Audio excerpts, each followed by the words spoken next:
People moving out, people moving in. Why? Because of the color of their skin. Run, run, run, but you sure can't hide. Well, nobody's interested in learning but the teacher. Segregation, determination, demonstration, integration, aggravation, humiliation, obligation to my nation. Welcome to Detroit Wants to Know. This week we're coming to you from the Mark Twain School for Scholars on the southwest side of Detroit. In a little while we're going to have Jack Martin saying goodbye to us as his EM. But first, for weeks, my friends, I've been telling you to buy low and sell high. Detroit is the place to buy. People are getting foreclosed on. Buy those houses, turn them around, make you some money, invest. Property is power.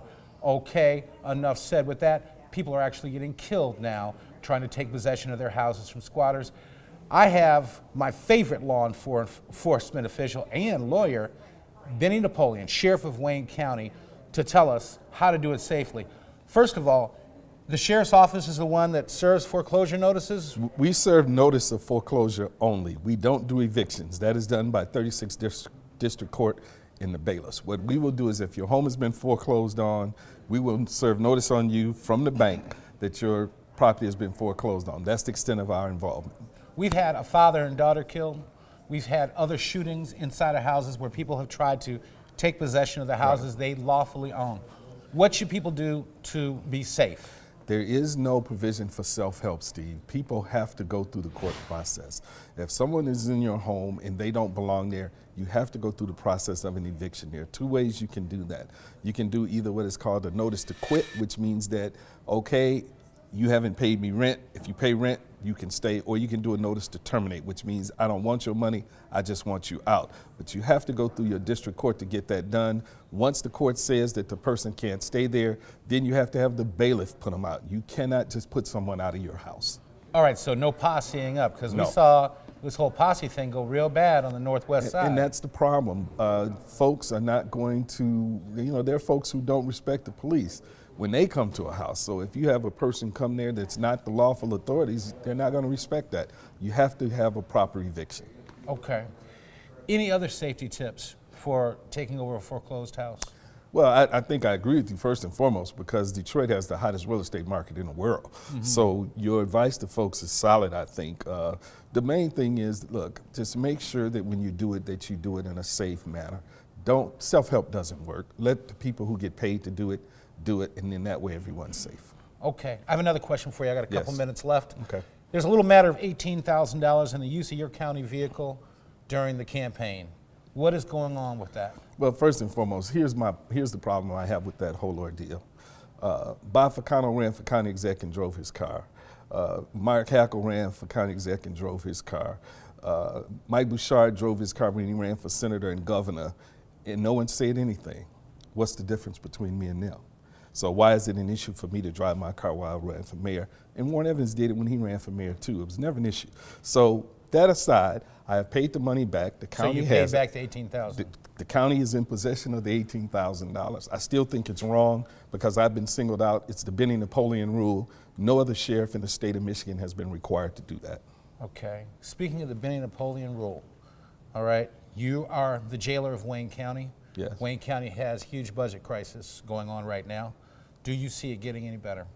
The county is going to have to make a real serious decision. Are we going to make law enforcement a priority and properly fund the prosecutor's office and the sheriff's office? Because there are three ways to get out of the county jail. You can bond out, you can serve your time, or a judge can release you.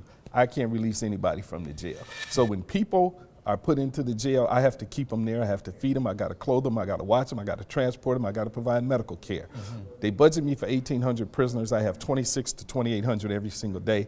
Tell me how that's going to work within the budget that they give me for 1,800 prisoners. The county has to figure it out.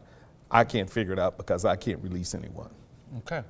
Sheriff, I want a commitment from you. When spring hits and it's street racing time again, I want you to send your press secretary back to talk about street racing. Oh, absolutely. We'll do that. I want that done. No problem. All right. That's a commitment. And by the way, you found your way here. So as you said in that interview we did, when you were running for mayor, you know where Visca Road is. I absolutely know where Visca Road is. Okay. Bell out to 8 Mile, Alta Roads to 5 Points. I don't need a map. Thank you, Sheriff. Thank you, Steve. All right.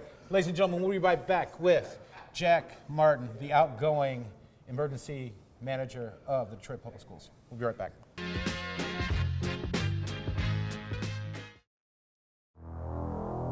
Opportunity. It doesn't stare you in the face. It's not going to yell at you to come and get it. It doesn't knock. So what does opportunity look like? Not what you might think. You see, opportunity is not a right. It's definitely not equal. And it doesn't come with an instruction manual. That's because opportunity isn't found. It's molded, it's built, it's created. It's as much about grit as it is intellect. An explosive high-tech corridor located at the intersection of muscle and brains? You bet.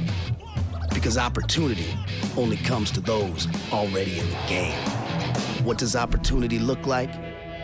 It looks like Detroit. Opportunity made in Detroit. Detroit Wants to Know is sponsored by the AFPD, the voice of independent retailers. With the award-winning Woodhouse Day Spa in your backyard, why would you go anywhere else? Within minutes, feel relaxed, refreshed, and renewed.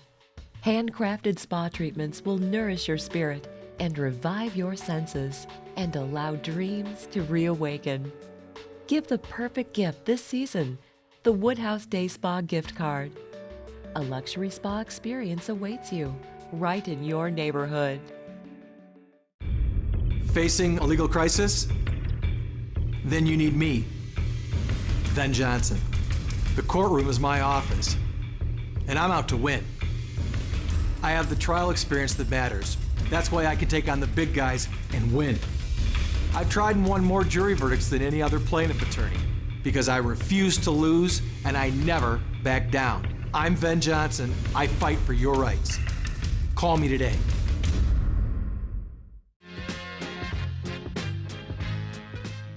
Welcome back to Detroit Wants to Know. We're coming to you from the fabulous Mark Twain School for Scholars on the southwest side on Visger Road at Fort Street.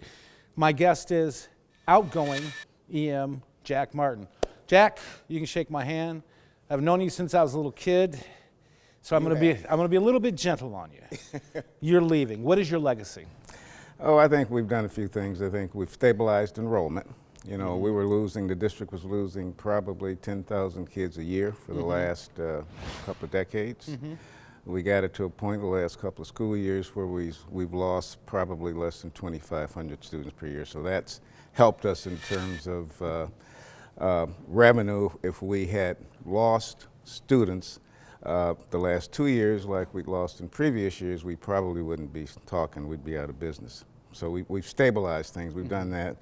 I think you'll be talking to Kevin Smith about our career tech program. I think we completely re-engineered that program. And that's something I think that the mayor, the governor, our union leaders, everybody wanted us to do. And I think we made great strides under Kevin's leadership. Something that talked about a lot is the fact that we're off the federal government's high risk list. Typically, once an entity, school board, school district, or city is on that high risk list, it takes years, like decades in some cases, to be removed from that list. I think DPS came off in probably less than 6 years. Okay. Something that nobody's talking about is that big bond debt. Right. That big bond debt. DPS doesn't seem to be able to pay that big bond debt. We're paying it, and it would be paid off in 2021, 2022. We're paying it. We're not delinquent, but that is the major issue with our deficit. The DPS basically cash flows positively if you look at operating revenue and operating expenses, but when you factor in the $53 million we have to pay in bond payments each year, then that's what contributes to the deficit. So that's going to keep you in a deficit situation. It will. Does that eventually lead to bankruptcy? I don't see. I think what it's going to lead to is some complete restructuring of the district. I think we pretty much hit the wall in terms of being able to make cuts. You know, we've cut as much as is I think we can. You know, if we eliminated the entire central office staff, we couldn't make a reasonable dent in the deficit. So I think I think the governor's office, I think everybody's looking at what can be done to address the revenue problems and maintain the district. Well, and it's going to be difficult. One of your shining lights is the Mark Twain School for Scholars. Right. This actually came to being under your watch. It's a fabulous place. People are learning here. Students are learning here. Parents are engaged. So I, as a taxpayer that gets hit with the DPS millage every year, you know, all that, I want to say thank you for your service. I think you were just and fair and quite the antithesis of Robert Bob. All right, I want to thank you very much. Thank you. All right, happy trails. Thank you, And maybe Steve. we'll see you on the trail. Ladies and gentlemen, we'll be right back. We'll be right back with the principal of the Mark Twain School for Scholars. You aren't going to believe this woman. Started off at Chrysler, and now she's here going to do the same thing. There is more than Bates in Detroit.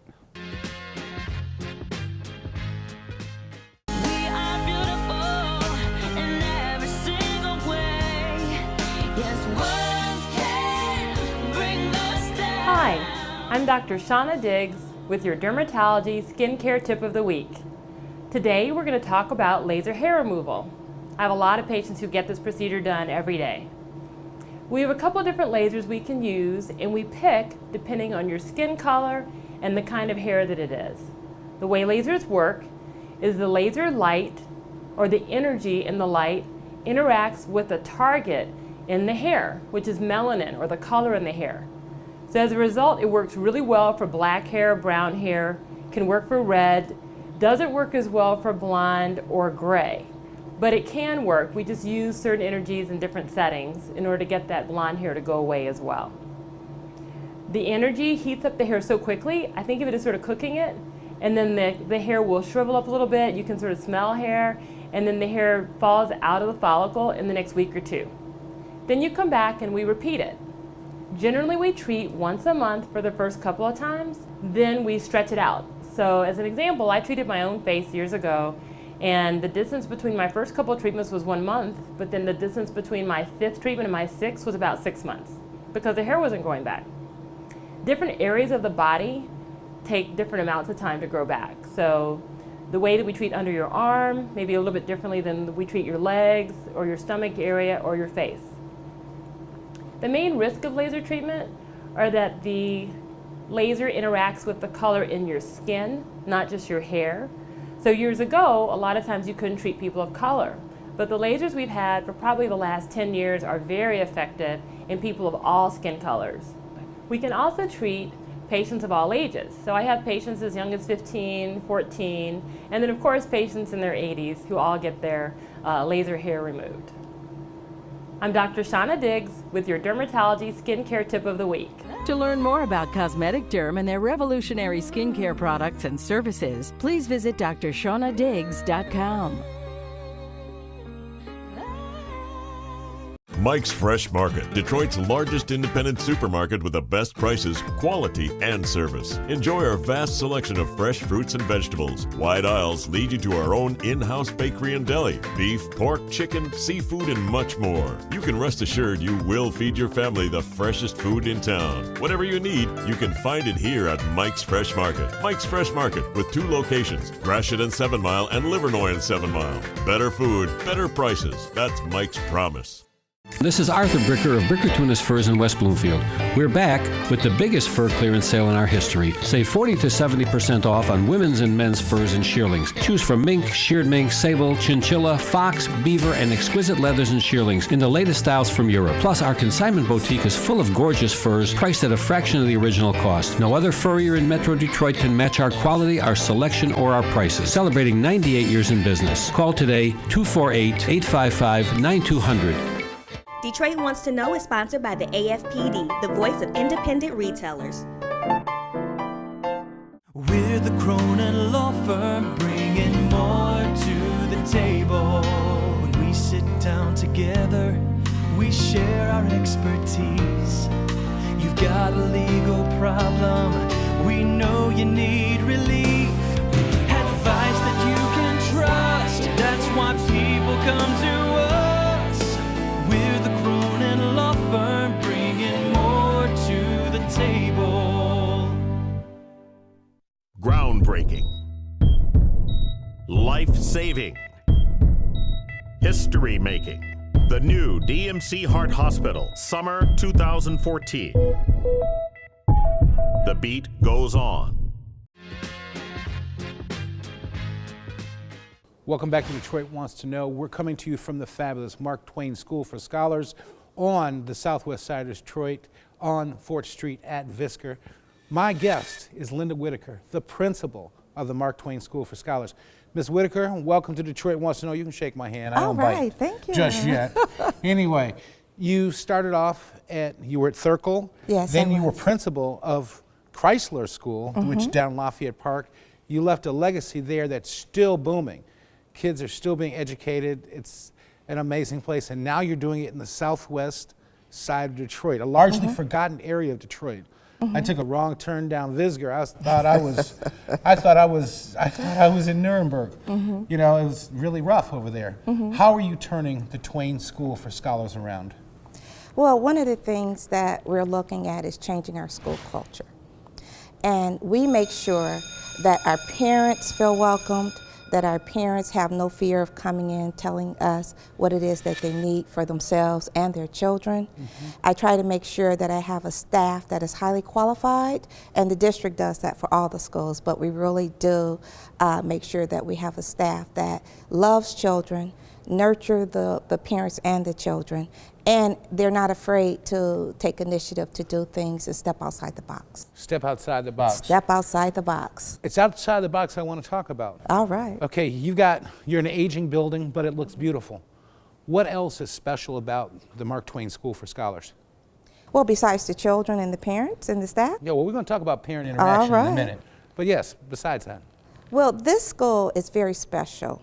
As we grow, I'm sure the building is going to grow. We do have a room for band, and we do have a band teacher that has just started this year.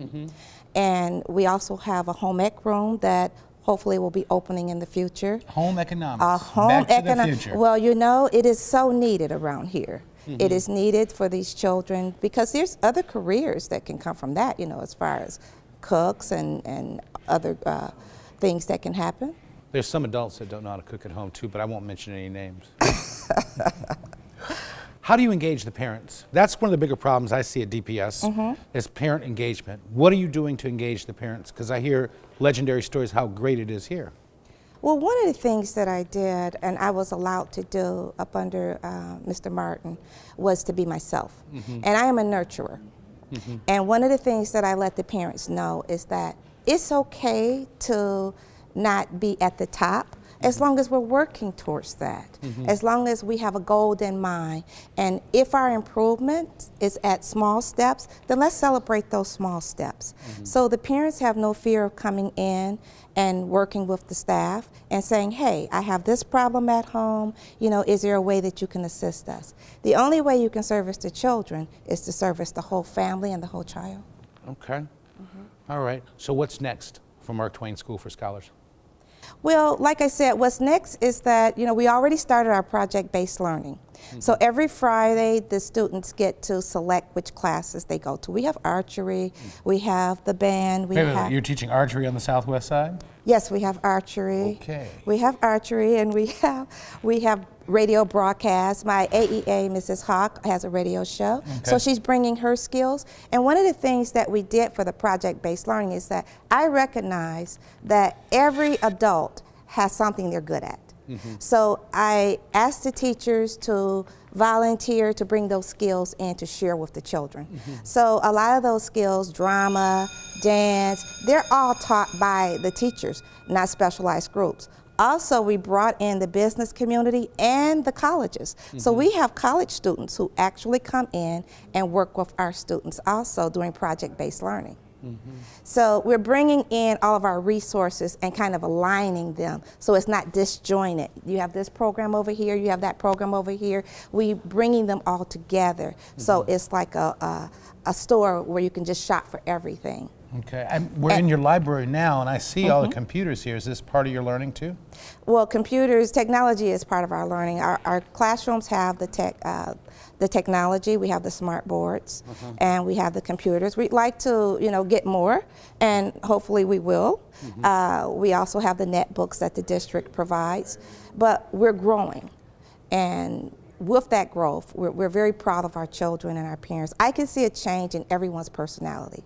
The staff is self-sufficient. I train them to be leaders. I allow them to have shared decision makings, including the parent organization. They can come in and they can say to me, hey, look, we want to try X, Y, Z. I'm not one of those principals that say, hey, well, I'm the principal. No, the children belong to the parents. They're their first teachers, even regardless of what type of teacher they are. They're the first teacher. So if we want to improve the children, we gotta incorporate the parents, we gotta train the parents, and we gotta make it something that can be transitioning from school to home. Okay, Ms. Whitaker, thank you very much. And thank you. I'm amazed, I'm excited about DPS. It is alive and well. Oh, thank you. All right. Ladies and gentlemen, when we come back, it's Kevin Smith, Chief of Staff for DPS. He's going to talk about the career technical training centers that our president touted in his speech a couple weeks ago. We'll be right back to Detroit Wants to Know. Stress, depression, and severe mental illness can happen to anyone. Team Mental Health Services has been helping those struggling with these conditions in southeastern Michigan. Within 24 hours of reaching out to our team, members receive psychiatric evaluations and begin the necessary treatment for recovery. Team is by far, from my estimation, a premier mental health service organization. We are addressing the basic needs and the mental health concerns of our consumers. We're able to provide 24-hour psychiatric care when needed. Team Mental Health Services prides itself on going the extra mile for its members. And it was towards the 6th court date. I finally stood up and said, I can handle this process the rest of the way.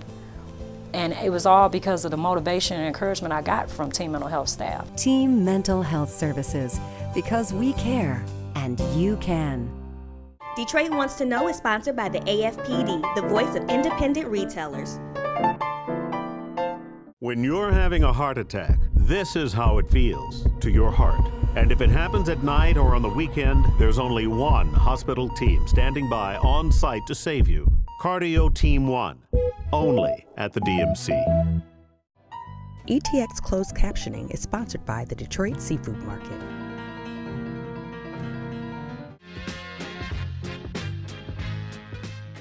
Welcome back to Detroit Wants to Know. We're still at the Mark Twain School for Scholars on the southwest side of Detroit on Visger Road. Our president was in town a couple weeks ago. He was at a Ford plant downriver, just a little ways away from here. And he touted the need for manufacturing jobs. Well, my friends, not everybody is going to go to school and go to college and be a professional. Some people are going to work in good middle-class jobs. And I've got Kevin Smith here, Chief of Staff for the Detroit Public Schools, to tell us about the career technical training going on at the Detroit Public Schools. Kevin Smith, welcome. Thanks, Steve. Thanks for I'm having glad me. you could make it today out on this snowy day. For you, anything. Oh, thank you. So tell us about the career technical training. Yeah, so late last summer, the governor and emergency manager Jack Martin had some serious conversations about making sure that DPS was part of the equation for providing regional training to our young people and to adults to try to get them back into the pipeline for the workforce. He's made it a major component of his campaign, and DPS was uniquely positioned because we operated and managed 4 technical centers that frankly have been underutilized. So we wanted to get at the heart of that, find out what problems we were having, why we weren't able to get people into the workforce, why our facilities weren't filled, and so we really wanted to redesign the model of delivery for those services. Okay, well, we have a new bridge coming up. That's the big project. We have Destination Detroit, the hockey arena coming up. That's right. That's the big project. But the biggest project is Blight. tearing down houses, remediating houses, building houses. They tell me that years ago at the Randolph Career Technical Training Center, they actually built a house inside and would tear it down. Is that true? Well, they still build the houses at Randolph. They actually build it outside. They have a dedicated space outside, and the students, as part of their clinical training, they go out and they use the skills that they've learned in class and construct the houses. That's amazing. So how do we get people into this? So one of the things we had to do was really take a look at what we were offering. We had to make sure that the training we were providing were aligned with the jobs that are going to be emerging, because that's the real pipeline. And the demand is there. And so we wanted to offer things that were relevant to our students so they would want to come to us. We want to offer innovative opportunities. The biggest thing that we're doing, we decided that we needed to follow the national model, which is to partner with post-secondary institutions to provide the career tech instruction. What that does is twofold. One, it's the same zip code, same instructional curriculum that's been approved by the state. But the second thing is our high school students have an opportunity to get college credit at the same time that they fulfill their high school requirements. And so therein lies opportunity to create demand. It also creates an opportunity for our adults. We have GED completers. We have people that are not in the workforce who go to places like Detroit Employment Solutions and others and seek employment opportunities, but they need training. Why not give them opportunity to get their training, their certification, their licensing, but also give them college credit, because it's really about creating options for our workforce. Okay. Yeah. As we see DPS evolve, okay, we see it change. We know no more schools can close. How are you going to expand this? What are you marketing this to all students across the city? Are you marketing it to adults? We are, and we're marketing it to charter schools, to EAA, to our suburban inner ring districts.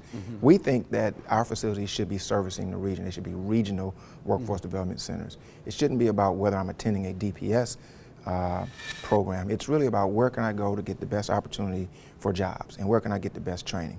And so we're designing these facilities now to be collaborative hubs. We want DESC to have their offices there. What's DESC? Detroit Employment Solutions. That's Okay. City of Detroit. So they are one of the major arms or agencies of the city to get people working. We want to have remediation facilities, learning labs. So one of the things that we're doing is we want to design into this model the Kumon and the Max Scholar franchises, so that when young people come and they get assessed and they're determined that they're deficient in certain skills, we want to remediate them right there so that they not only get their career and technical training skills, but they can pass the test. The other thing we want to do, we want to have satellite offices for our post-secondary partners.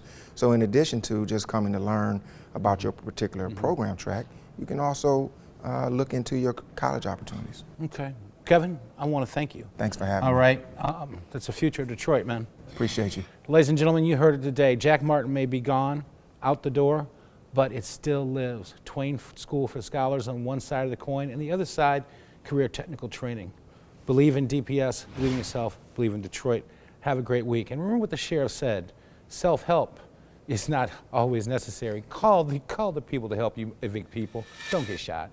Have a great week.